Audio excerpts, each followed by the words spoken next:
মাত্র 13% লোক এক্সামে সঠিক অ্যান্সার দিয়েছে।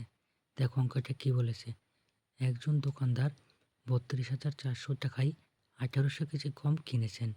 বৃষ্টির কারণে 20% নষ্ট হয়ে যায়। 20% লাভ করতে হলে প্রতি কেজি কত টাকায় বিক্রি করতে হবে? এবার দেখো আমাদের গম এখন আছে কত? 1800 কেজি, ঠিক আছে। এবার নষ্ট হয়েছে কত? 20%। তাহলে ভালো আছে কত? 80%। তাহলে 80টা বের করো, কত ভালো আছে দেখো। শূন্য শূন্য কাটো, এই শূন্য কাটো, তাহলে কত হচ্ছে দেখো। 8 কত হয়?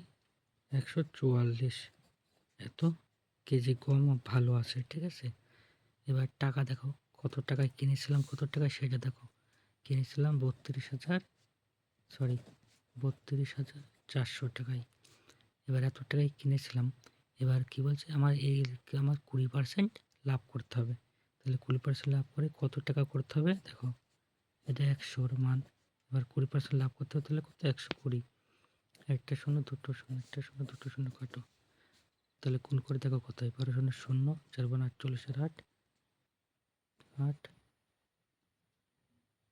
8 3। তাহলে কত হচ্ছে? কত টাকায় বিক্রি করতে হবে? 38,880 টাকায়। এবার দেখো প্রতি কেজি বের করতে হলে কী করতে হবে?